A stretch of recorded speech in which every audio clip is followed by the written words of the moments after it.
Hi friends, எல்லோரும் எப்படி இருக்கீங்க? நீங்கள் பாருங்கள், இதே நம்மளோட ஊரோட மலை. இந்த மலையோட அடிவாரத்தில் தான் நம்மளோட தோட்டம் இருக்குது. இன்றைக்கி நம்ம தோட்டத்தில் ஒரு மூலிகை கீரை பறித்து குழம்பு செய்ய போகிறோம். அது என்ன மூலிகை கீரை அப்படின்னா கோமாளி பசலி அப்படின்னு சொல்லுவாங்க. அந்த கோமாளி பசலி அப்படின்னு சொல்லிட்டு கிராமத்தில் ஏன் சொல்கிறாங்கன்னா, அந்த கீரை சாப்பிட்றவங்க எந்த நோயுமே இல்லாமல் சிரிச்சுக்கிட்டே வாழ்வாங்களாம். அதனால தான் கோமாளி பசலி அப்படின்னு சொல்லி முன்னோர்கள் பேர் வச்சுருக்காங்க. வாங்க அந்த கீரையை போய் நம்ம பறிச்சுக்கலாம். வாங்க அந்த கீரையை காமிக்கிறேன். இப்போ பாருங்கள் ஃப்ரெண்ட்ஸ், இதுதான் அந்த கீரை. இங்கே பாருங்கள், இதை தான் கோமாளி பசலை கீரை அப்படின்னு சொல்லுவாங்க. இந்த கீரைகளை இப்போ பிஞ்சு இளங்கீரையாக நம்ம பறிச்சுக்கலாம். நல்ல கீரைகளாக பார்த்து பறிச்சுக்கிடுவோம். இந்த கீரையில் அவ்வளோ மருத்துவ குணங்கள் இருக்குங்க. நம்மளுடைய வாய் முதல் ஆசான வாய் வரை உள்ள இருக்கிற உறுப்புகளையும் அதனுடைய நோய்களையும் தீர்க்கக்கூடிய ஒரு அற்புதமான கீரைங்க இந்த கோமாளி பசலை கீரை. குப்பைக்கீரை போட்டுருவோம் ஒரு நாளைக்கு.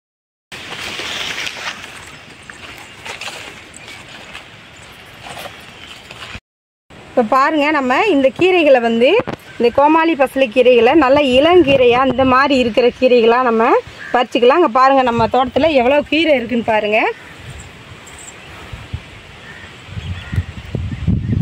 இதெல்லாம் சித்தர்கள் சாப்பிட்ட கீரைங்க இந்த கீரை.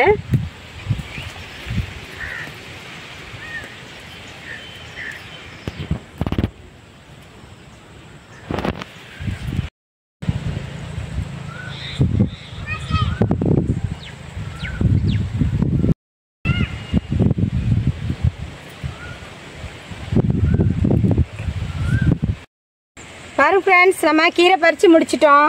கோமாளி பசலி கீரை போயிட்டு நம்ம கோமாளி பசலி கீரையை குழம்பு செஞ்சுக்கலாம். வாங்க போவோம்.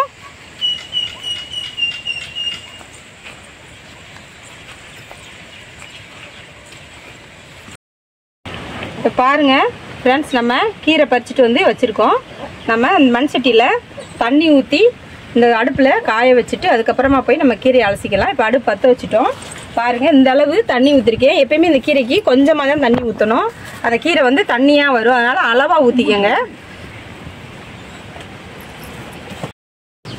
பாருங்கள், நம்ம இந்த தண்ணி ஊற்றி வச்சது பாருங்கள் சூடாயிடுச்சு. இப்போ நம்ம தேவைக்கு ஏற்ற மாதிரி மிளகாய் வத்தல் போட்டுக்கலாம். இந்த கீரை கொஞ்சம் உரப்பாக போட்டால் சாப்பிட்டா நல்லா இருக்கும், அதனால் ஒரு 6 வத்தல் போட்டிருக்கேன். இந்த கீரையை நம்ம அலசி வச்சுருக்கோம். இங்கே பாருங்கள், நம்ம கீரை பறிக்கும் போதே கொஞ்சம் இளங்கீரையாக பறிச்சுக்கலாம். இதோட தண்டுகளுமே பார்த்திங்கன்னா இந்த மாதிரி இருக்கிற தண்டுகளுமே வெந்துடும் பாருங்கள். இதனால் இந்த அளவு தண்டு நம்ம போட்டுக்கலாம், சூப்பராக வெந்துடும். இந்த பாருங்கள், இந்த மாதிரி போட்டுக்கோங்க. இப்போ தண்ணி இல்லாமல் நம்ம பிழிஞ்சு இந்த தண்ணிக்குள்ளே வச்சுக்கலாம்.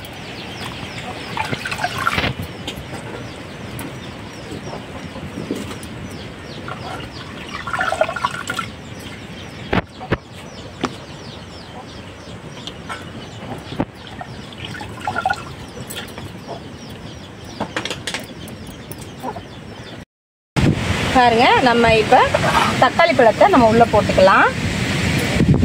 நான் ஒரு 5 தக்காளி சின்ன சின்ன தக்காளியை நறுக்கி வச்சுருக்கேன், அதை உள்ளே சேர்த்துக்கலாம். சேர்த்துட்டு நம்ம மூடி வச்சுக்கலாம்.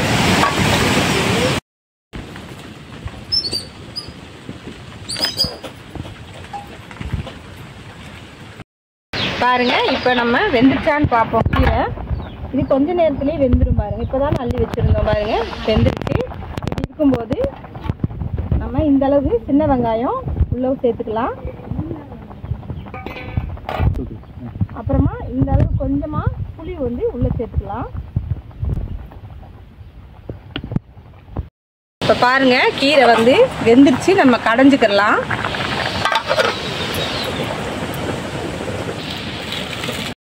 பாருங்க, இன்னைக்கு லீவுன்றதுனால குழந்தைங்களுக்குலாம் இந்த புளி கொலக்கட்டைங்க, இது பேர். சூப்பராக இருக்கும். இது எந்த மாதிரி செஞ்சோம் அப்படின்றத இன்னொரு வீடியோவில் போடலாம். இந்த கொலக்கட்டை செஞ்சு வச்சுருக்கோம். இப்போ இதை மூடி வச்சுக்கலாம். ஸ்நாக்ஸ்க்காக, சாயங்காலம் ஸ்நாக்ஸ்க்காக செஞ்சிட்ருக்கோம்.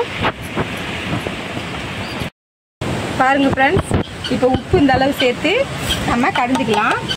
பாருங்கள் ஃப்ரெண்ட்ஸ், இப்போ தண்ணி கொஞ்சம் அதிகமாக இருந்துச்சுன்னா நீங்கள் தண்ணியை வேறு பாத்திரத்தில் கொஞ்சம் மாற்றி வச்சுட்டு அதுக்கப்புறம் தேவையான அளவு தண்ணி உள்ளே வச்சு நம்ம மற்ற போட்டு கடைஞ்சிக்கலாம். காற்று அதிகமாக வீசுதுங்க. பாருங்க, இந்த கீரையில், இந்த பசலைக்கீரையில் பார்த்தீங்கன்னா அவ்வளோ மருத்துவ குணங்கள் வந்து அதிகமாக இருக்குது. கிராமங்கள்ல எல்லாம் வந்து இந்த கீரையை வந்து அதிக அளவில் பயன்படுத்தி சாப்பிடுவாங்க. இது இயற்கையாகவே வந்து மலையில், கரட்டில், தோட்டத்துல எல்லாம் அது வந்து முளைச்சி கிடக்கும். எங்கே பார்த்தாலும் இந்த கீரைகளாக தாங்க இருக்கும். எல்லாமே மூலிகையாக தான் இருக்கும். சிட்டிக்குள்ளே வந்து இது கிடைக்கிறது கொஞ்சம் கஷ்டமாக இருந்தாலும் நீங்கள் சந்தையில் வாங்கி இதை பயன்படுத்தி சாப்பிடுங்க. இது வந்து மலச்சிக்கலை வந்து போக்கக்கூடியது, மூல நோய் வராமல் தடுக்கக்கூடியது. அப்புறம் குடல் சம்மந்தப்பட்ட பிரச்சனைகள் எதுவுமே வராதுங்க இந்த கீரையை சாப்பிடும்போது. தலைபாரம் வந்து கண்டிப்பாக அந்த கீரையை சாப்பிடும்போது குறைஞ்சிரும். தலைபாரமாக இருக்கும்ல ஒரு சிலருக்கு, அந்த மாதிரி இருக்கிறவங்க இந்த கீரையை வந்து கடைஞ்சி வாரத்துக்கு 2 நாள் சாப்பிடும்போது அந்த தலைபாரம் வந்து குறைஞ்சிரும். இந்த கீரையோட சப்பாத்தி, பூரி கூட நல்லா இருக்காது. சப்பாத்தி, இட்லி, தோசை அதுக்கு சூப்பராக இருக்கும். இது கூட கத்திரிக்காய் போட்டு கடைஞ்சும் சாப்பிடுவாங்க. ரொம்ப அருமையாக இருக்குங்க. எல்லோரும் ட்ரை பண்ணி பார்த்துட்டு கமெண்ட்டில் சொல்லுங்கள் எப்படி இருந்துச்சுன்னு. சின்ன குழந்தைங்களுக்குலாம் இந்த கீரையை வந்து சாப்பாடில் பிணைஞ்சு சாப்பிடும்போது ரொம்ப வந்து அதிகமான மருத்துவ குணங்கள் இருக்கும். இந்த கீரையை சாப்பிடும்போது அதிகமான இரும்பு சத்து, கால்சியம் சத்து, சுண்ணாம்பு சத்தும் இந்த கீரையில் அதிகமாக இருக்குங்க. அதனால் குழந்தைங்களுக்கும் இதை ஊட்டி விடுங்க. இந்த கீரை வந்து வாரத்துக்கு ஒரு டைம் நீங்கள் சமைச்சு சாப்பிடும்போது செரிமானம் சம்மந்தப்பட்ட பிரச்சனைகள் எதுவுமே இருக்காது. இந்த ஒரு சிலருக்கு வந்து சாப்பாடு வந்து நெஞ்சுக்குள்ளேயே நெஞ்சு காய்ச்சிட்டே இருக்குது அப்படின்னு சொல்லுவாங்கல்ல, அப்படி இருக்கிறவங்க வந்து அல்சரில் அவதிப்படுறவங்களும் இந்த கீரையை வந்து சமைச்சு சாப்பிடும்போது அந்த பிரச்சனைகள் எதுவுமே இருக்காதுங்க. குடலை ஃபுல்லாகவே சுத்தப்படுத்திடும். நம்ம வாய் முதல் ஆசான வாய் வரை இருக்கிற அனைத்து பிரச்சனைகளையுமே வந்து சரி பண்ணக்கூடிய ஒரு அற்புதமான மூலிகைங்க இந்த கீரை. எல்லாரும் இதை பயன்படுத்தி சாப்பிடுங்க. ஃப்ரெண்ட்ஸ், இப்போ நம்ம கீரையை கடைஞ்சி முடிச்சிட்டோம். இப்போ இதுக்கு ஒரு தாளிப்பு போட்டுக்கலாம். கடலெண்ணெய், செக்கில் ஆட்டின கடலெண்ணெய் நம்ம ஊற்றிக்கலாம். எப்பயுமே வந்து எண்ணெய் யூஸ் பண்ணும்போது நீங்கள் செக்கில் ஆட்டின எண்ணெய் வாங்கி யூஸ் பண்ணுங்கள், நல்லாயிருக்கும். கடுகு போட்டுக்கலாம். இப்போ பாருங்கள் ஃப்ரெண்ட்ஸ், வெங்காயம், சின்ன வெங்காயம், 2 வத்தல், ஒரு பல் பூண்டு அப்படியே நறுக்கி வச்சுருக்கோம். இது 3ஐயும் நம்ம கடுகு பொரிஞ்ச உடனே உள்ளே சேர்த்துக்கலாம்.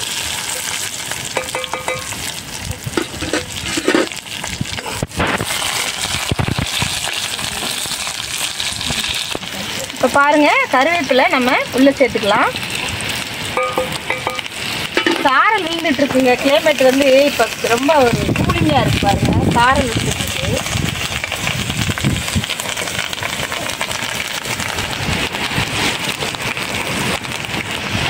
இப்போ பாருங்கள், கொஞ்சமாக நம்ம சின்ன சீரகம் உள்ளே சேர்த்துக்கலாம்.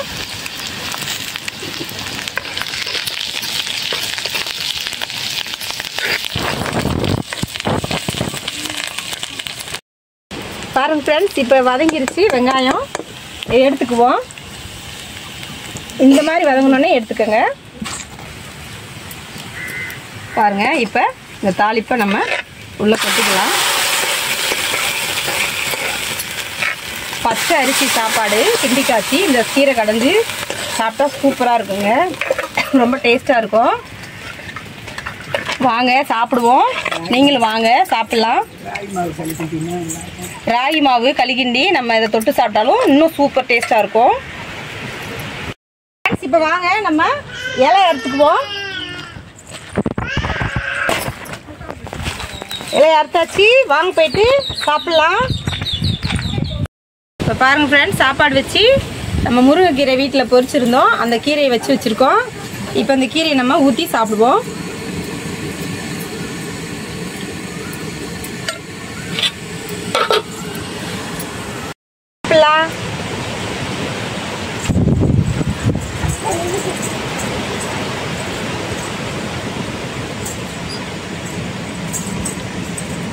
ரொம்ப அருமையான டேஸ்ட்டுங்க. சூப்பராக இருக்குது கீரை. சாப்பாட்டுக்கு, களிக்கு, கேழ்வரகு களி செஞ்சாலும் சூப்பராக இருக்கும். இதே மாதிரி நீங்கள் சமைச்சு சாப்பிட்டுட்டு எப்படி இருந்துன்னு சொல்லுங்கள். நம்ம சேனலில் வர இந்த மூலிகை பற்றின சமையல் உங்களுக்கு பிடிச்சிருந்துச்சுன்னா நம்ம சேனலில் சப்ஸ்கிரைப் பண்ணி வச்சுக்கோங்க. பெல் பட்டனையும் ஆனில் வச்சுக்கோங்க. அப்படின்னா தான் நம்ம போடுற வீடியோஸ் வந்து உங்களுக்கு உடனுக்குடனே வரும். லைக் பண்ணுங்கள். உங்களுக்கு தெரிஞ்ச ஃப்ரெண்ட்ஸ்க்கும் ஷேர் பண்ணி விடுங்க. அடுத்து ஒரு அற்புதமான ஒரு மூலிகையில் உங்களை சந்திக்கிறேன். Tata bye bye. Tata bye bye. Uma வச்சுருங்க, உமா வச்சுருங்க. தேய்ச்சி இப்போ தான் தூங்கி எழுந்துச்சு வந்துச்சு.